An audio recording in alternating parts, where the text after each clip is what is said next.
تو دیکھیے پرسوں جو ہم نے درس دیا تھا اس آیت کے تحت، تو سورہ مریم کی جو فضیلت تھی، اہمیت میں اس کے جو ہے ہم نے ایک واقعہ رکھا تھا، جو ایک نجاشی بادشاہ تھا اور اس سورہ مریم کو سننے کے بعد اس نے اسلام قبول کر لیا تھا۔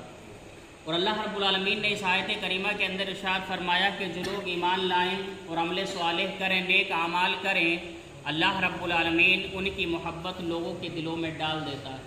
جیسے ہم نے مثالیں دی صحابہ اکرام جن کو ہم نے دیکھا نہیں، جو ہماری نظروں سے اوجھل رہے، لیکن اس کے باوجود ہم جو ہے ان سے اتنی محبت، اتنا پیار کرتے ہیں کہ اگر ہمارے سامنے ان کی کوئی برائی کرے تو ہم اس کو برداشت کرنے کے لیے تیار نہیں ہیں، اور جو برداشت کر لے شریعت اس کو منافق کہتی ہے۔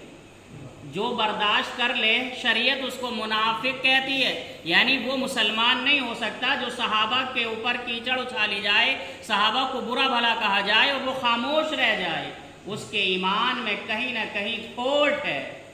یہ اللہ رب العالمین نے جو ہے ان کے ایمان کی وجہ سے اور ان کے نیک اعمال کی وجہ سے ہمارے اور آپ کے دلوں میں ان کی محبت ڈال دی، اور قیامت تک آنے والے جتنے بھی مسلمان ہوں گے یہ صحابہ اکرام سے ایسے ہی محبت کریں گے جیسے کہ ہم اور آپ جو ہے محبت کا ثبوت دیتے ہیں۔ کیوں؟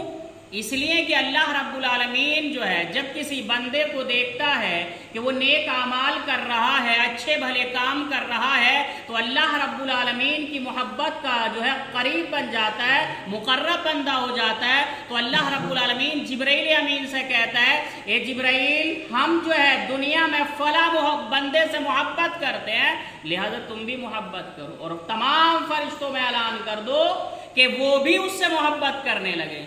اللہ رب العالمین اس بندے سے محبت کرتا ہے، جبرائیل امین محبت کرتے ہیں، وہ اعلان کرتے ہیں، تمام فرشتے اس بندے سے محبت کرنے لگتے ہیں۔ پھر اللہ رب العالمین دنیا کے اندر جو لوگ ہوتے ہیں ان کے دلوں میں ان کی نیک لوگوں کی محبت ڈال دیتا ہے۔ آپ دیکھیں کوئی متقی پرہیزگار جب ہمارے درمیان ہوتا ہے تو آٹومیٹک ہم اس سے محبت کرنے لگتے ہیں، اور ایک محبت کا جذبہ الگ ہی دکھائی دیتا ہے۔ یہ کیوں؟ یہ اس لیے کہ اللہ رب العالمین نے یہ ہمارے دل میں اس کی محبت کا جذبہ ڈالا۔ اللہ رب العالمین نے اس آیت کریمہ کے اندر وہی بات کہی کہ وہ لوگ جو ایمان لائے اور نیک اعمال کیے، صالح اعمال کیے، اللہ رب العالمین ان کی محبت لوگوں کے دلوں میں ڈال دے گا۔ آپ دیکھیں یہی تو ایمان کی بنیاد تھی۔ اللہ کے نبی صلی اللہ علیہ وسلم جب اس دنیا کے اندر آئے تو تمام جو ہے تمام عرب کے اندر معاملہ یہ تھا کہ وہ ذرا سی بات پر ان کی جنگیں سال چلتی تھی، سالوں سال جو ہے ان کی جنگیں چلتی تھیں۔ ذرا سی کوئی بات ہو جائے، قبیلے کی لڑائیاں رہتی تھی، ان کی خونہ ریزی رہتی تھی، اور کبھی بھی وہ جو ہے ایک ساتھ بیٹھنے کے لیے مکہ کے لوگ تیار، عرب کے لوگ تیار نہیں ہوا کرتے تھے۔ ذرا سی بات پر لاشوں کے انبار لگ جایا کرتے تھے۔ لیکن جب پیارے نبی صلی اللہ علیہ وسلم اس دنیا کے اندر آئے، اللہ رب العالمین کے پیغام کو لے کر آئے، اور اللہ کے نبی نے لوگوں کو جو ہے جو اللہ کا پیغام تھا وہ لوگوں کے سامنے رکھا، اللہ رب العالمین نے پیارے نبی کے ذریعے ان کے دلوں میں محبت پیدا کر دی، اور اللہ رب العالمین نے اس محبت کو جو ہے اللہ رب العالمین نے یاد دلاتے ہوئے کہا کہ اذ کنتم اعداء فالف بین قلوبکم فاصبحتم بنعمتہ اخوانا۔ اے لوگو تم یاد کرو اس وقت کو جب تم ایک دوسرے کے دشمن تھے، عداوت کرتے تھے، تم جو ہے ذرا سی بات پر جو ہے خون کی ندیاں بہا دیا کرتے تھے۔ یہ اللہ رب العالمین کا کرم تھا، اللہ کا فضل تھا، اللہ کی نعمت تھی کہ اللہ رب العالمین نے جو اس دین کے ذریعے تم میں آپس میں جو ہے بھائی چارہ پیدا کر دیا، محبت پیدا کر دی، اور اخوانا اللہ نے کہا ہم نے تمہیں بھائی بنا دیا۔ یہ کس بنیاد پر تھا؟ یہ دین کی بنیاد پر تھا، یہ دینی رشتہ تھا۔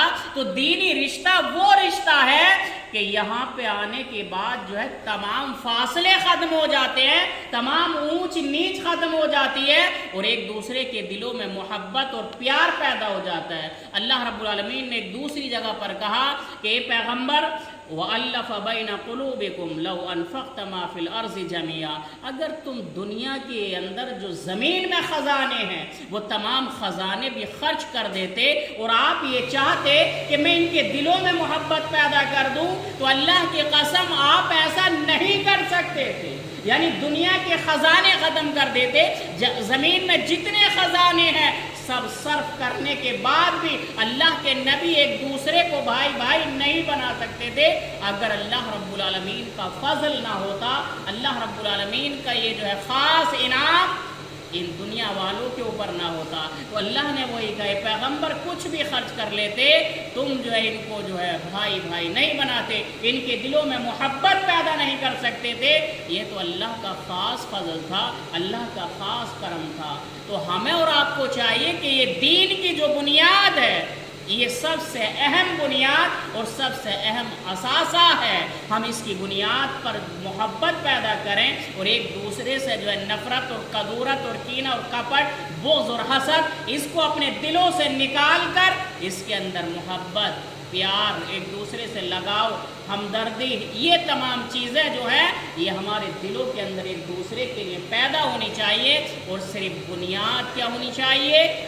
دین بنیاد ہو، باقی نہ کوئی برادری بنیاد، نہ کوئی اونچ نیچ بنیاد، نہ کوئی اور جو ہے حسب و نسب بنیاد، نہ جو ہے کاروبار یا تجارت بنیاد، کوئی چیز بنیاد نہیں ہونی چاہیے۔ بنیاد اگر ہو تو صرف اور صرف اللہ رب العالمین کا دین ہونا چاہیے، کیونکہ اللہ رب العالمین کچھ نہیں دیکھتا ہے۔ اللہ رب العالمین اگر دیکھتا ہے تو انسان کے دلوں کا تقوی دیکھتا ہے، نہ کوئی برادری، نہ کوئی حسب، نہ کوئی نسب، نہ کوئی گورا، نہ کوئی کالا، کچھ کسی چیز کی اللہ کو ضرورت نہیں۔ اگر ضرورت ہے تو دلوں کے تقوی کی ضرورت ہے۔ دعا ہے رب العالمین سے کہ اللہ رب العالمین ہم تمام لوگوں کو جو ہے نیک سمجھ عطا فرمائے، قرآن و سنت کو عمل کرنے والا بنائے۔ آمین۔ وآخر دعوانا ان الحمدللہ۔